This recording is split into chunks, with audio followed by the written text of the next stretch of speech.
Just a quick video for you guys, and if any of you are considering upgrading your Wi-Fi setup at home and you live in the UK, or maybe other countries whose ISP use a similar setup,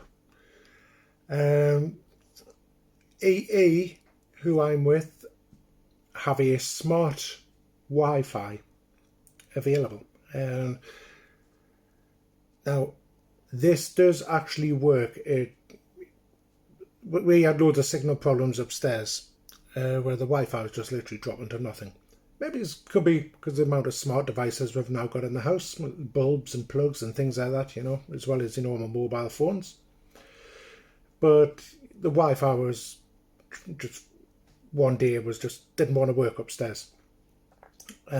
So we ended up begrudgingly having to pay an extra £10 a month for smart Wi-Fi, which, when I rang up to complain about the normal Wi-Fi, they did this bog standard check on the line. Oh, there's no problems, and that's it. Didn't send anybody out to check anything or didn't dig any deeper into it to find out what the problems were. But no, just try to push the smart Wi-Fi. So I did, begrudgingly, even though they told us they couldn't waive the £10, even though it was like there was a problem somewhere. So I ended up having to pay the £10 a month, got the smart Wi-Fi, and that did solve my signal problems. So on that side of things, it's brilliant. Don't get us wrong, that's brilliant. But there is a flip side to this. If you, like me, love your gadgets, and you have like smart devices in your home, and you want to use smart plugs such as TP-Link plugs, things like that, beware.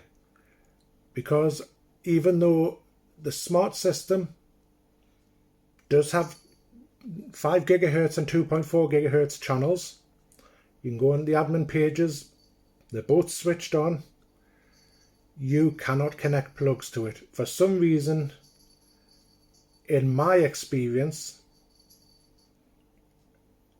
the 2.4 is non-existent. It shows on the admin pages that it's there and everything, but you cannot connect anything to it. It doesn't show up on your Wi-Fi screen on your phone. It just shows one thing. And according to a manager at EE, whether he was just blagging this, I don't know, but he was saying, yeah, it will only show one channel because it incorporates both of them. They went through the tech channels, they've done everything, even had BT out, checking the lines, all sorts. So this went on for ages, and coming up to Christmas, I wanted like my Christmas tree on a smart plug and that, so I can turn it on and off. Yeah, so in the end, they said, oh, we'll send you out a new router. In the end, I was just that fed up, going backwards and forwards, and this had gone on for, felt like a few weeks. In the end, I just said, no, just downgrade us to the standard Wi-Fi that I used to have, because I could see both channels, and we'll see what I say for the signal or whatever. Like I'll sort it one way or another myself. So they did that begrudgingly. They sent us out the new router, put credits on my account for any charges for the next couple of months for the £10 smart Wi-Fi. Got it all set up, and somebody on one of it was either Facebook group or the MeWe group, mentioned about a mesh system, and they sent us a link for the Google one, but very expensive. So I dug around, and in the past I've used a lot of TP-Link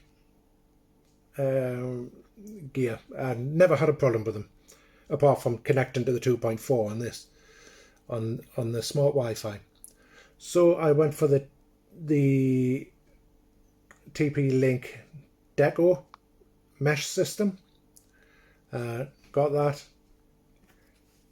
Took a while to set up because I'm not the most tech savvy, but took a while to set up. but I got there. Got there in the end. And the second one I put upstairs in the bedroom. That connected no bother whatsoever. It was just the initial one connecting to the router and getting them to talk to each other and things like that. So it's spot on.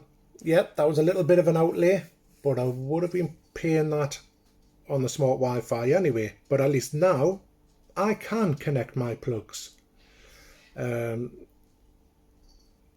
The plugs got connected, no bother. Once I've got Google talking to the mesh system and everything, yeah, no bother whatsoever setting the plugs up. I can see the 2.4 and the 5 gigahertz. So that's a workaround if anybody who's going to do that, rather than the smart Wi-Fi.